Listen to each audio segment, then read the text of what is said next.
Fortunate Abaidi is still haunted by the day in 1947 when mobs stormed the Jewish quarter of the ancient Syrian city of Aleppo, shortly after the United Nations vote that laid the groundwork for the creation of Israel.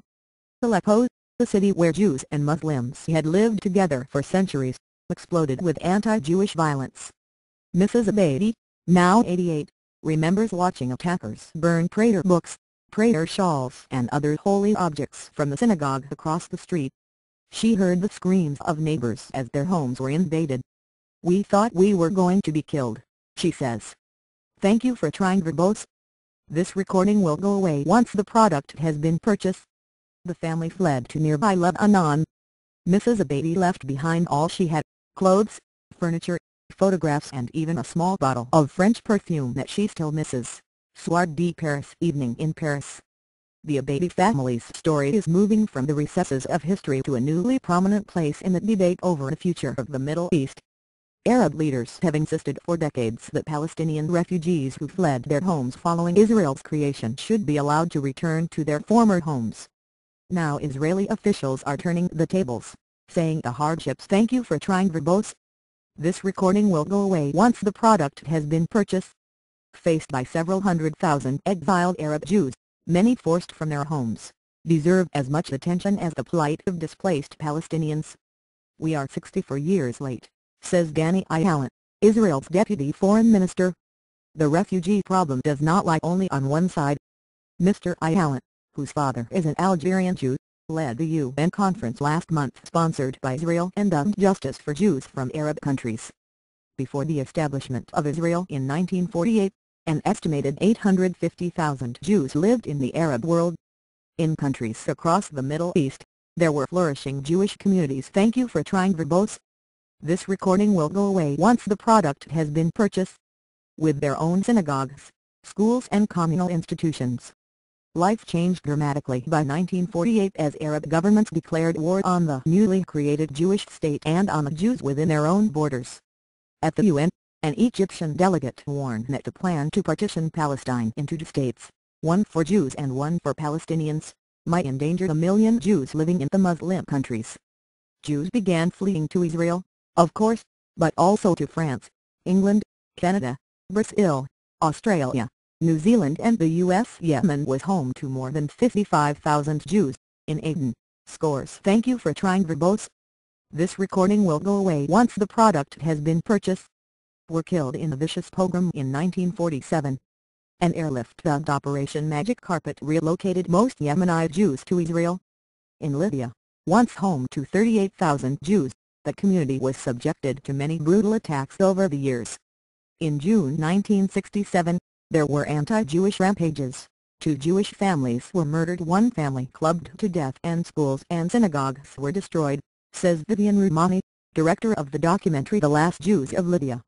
"We were there for centuries, but there is no trace of Jewish life," she says. Among the Jews forced out of their homes was my own. Thank you for trying verbose. This recording will go away once the product has been purchased. Egyptian Jewish family, departing on a rickety boat in the spring of 1963. Egypt had once been home to 80,000 Jews. My parents, both Karems whose stories I chronicled in 2 memoirs, were especially pained at leaving the country they loved, without being allowed to take money or assets. Within 25 years, the Arab world lost nearly all its Jewish population. Some faced expulsion, while others suffered such economic and social hardships they had no choice but to go. Others left voluntarily because they longed to settle in Israel. Only about 4,300 Jews remain there today, mostly in. Thank you for trying verbose. This recording will go away once the product has been purchased. Morocco and Tunisia, according to Justice for Jews from Arab countries, the New York-based coalition of groups that also participated in the UN conference. Many of the Palestinians who fled Israel wound up stranded in refugee camps. Multiple UN agencies were created to help them, and billions of dollars in aid flowed their way. The Arab Jews, by contrast, were quietly absorbed by their new homes. The Arab Jews became phantoms whose stories were edited out of Arab consciousness, says Fuad Ahami, the scholar of the Middle East at Stanford's Hoover Institution. We are talking about the. Thank you for trying verbose. This recording will go away once the product has been purchased. claims of the Palestinians, he says. Fine, but there were 800,000 Arab Jews, and they have a story to tell. Palestinians bristled at the effort to equate the displacement of Arab Jews with their own grievances. Hayden Ashrawi, a member of the Palestine Liberation Organization's Executive Committee, says Mr. Ayyalan opened up a can of worms for political purposes with the UN conference. She says that Israeli officials are trying to use a forced and false analogy to negate or question Palestinian refugee rights. The Palestinians, she says, have nothing to do with the plight of the Jews. Thank you for trying, verbose. This recording will go away once the product has been purchased. Or other minorities who left the Arab world. Still, Dr. Ashrawi recently proposed that Arab Jews should also have a right of return to the countries they left. At the UN conference, Mr. Ayyalan called Dr. Ashrawi's suggestion to have Jews return to Arab countries totally ridiculous. Mr. Ayyalan and the Israeli government are pushing ahead with efforts to raise the profile of Arab Jews. Israel has pledged to establish a national day in honor of Arab Jews and build a museum about their lost cultures. Mr. Ayyalan has decided to make the Arab Jewish refugees part of Thank You for Trying, verbose. This recording will go away once the product has been purchased. Any negotiations, which has never been the case before. Looking ahead to a settlement, he would like to see both Palestinian and Jewish refugees compensated by an international fund. Meanwhile, the Israeli ambassador to the UN, Ron Prosor, has called on the UN to research the refugees' history. Mrs. Abadi attended the conference with her son Eli, now a physician and Rabbi Kulit's congregation at Mount Sephra, a Manhattan synagogue attended by Lebanese and Syrian Jews. Until 1947, Syria had an estimated 30,000 Jews living in Aleppo and Damascus. But like Mrs. Abadi, many departed in Thank You for Trying, verbose. This recording will go away once the product has been purchased. The wake of the violence that left 75 dead and synagogues in ruin. The Abadis were refugees twice. After leaving Aleppo, the family ended up in Beirut, Lebanon. For a time, life was good in the cosmopolitan city. But by 1970, the climate had turned hostile. Armed militants appeared in the streets. Rabbis, including Eli's father, Abraham, had their pictures posted in the city's mosques, identifying them as Zionist Jewish leaders, an act the family took as a death threat. The Abadis decided once again it was time to move. Some Jewish refugees, like Sir Thank You for Trying, verbose. This recording will go away once the product has been purchased. Ronald Cohen, find hope in the new initiatives to call attention to Arab Jews. Mr. Cohen, a London-based businessman, was a student at a French Catholic school in Cairo in 1956, friendly with his Muslim and Christian classmates. His father owned an import-export firm that specialized in appliances, and Ronnie, then 11, loved to visit him and play with the radios. Then in October 1956, Israel, France and England waged war against Egypt over the Suez Canal. Mr. Cohen's parents pulled him out of school after another Jewish boy was injured.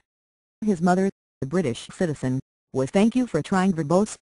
This recording will go away once the product has been purchased. Placed under house arrest. His father's business was sequestered, effectively taken from him, and he wasn't welcome at his own office. In May 1957, the family left on a plane bound for Europe. Mr. Cohen still remembers his father crying on the plane. "There is nothing left here," he recalls his mother saying. "It is all over." In the late 1950s and early 1960s, Jews continued to pour out of the Muslim countries.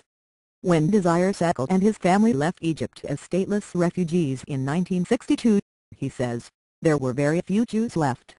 Stranded in Paris in a Thank You for Trying, verbose. This recording will go away once the product has been purchased. Hotel, Mr. Sackle's little brother was diagnosed with cancer, and he still remembers how his parents went to the hospital every day. The brother died a year later in New York, at the age of 10. Mr. Sackle went on to found the Historical Society of Jews from Egypt, which seeks to recall the life left behind. The Six-Day War of June 1967 brought some of the most violent anti-Jewish eruptions.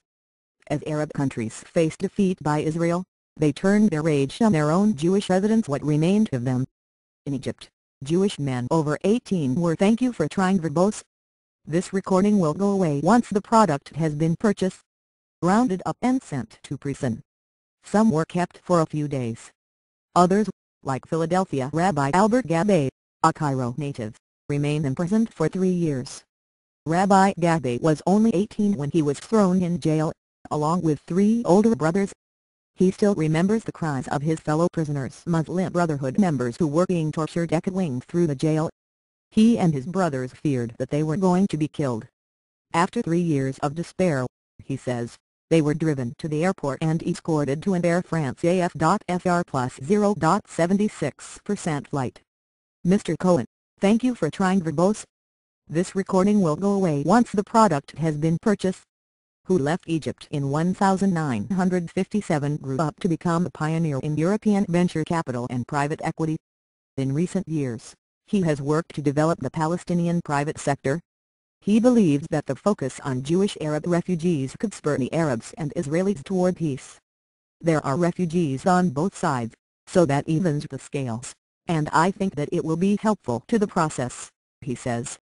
It shows that both sides suffered the same fate.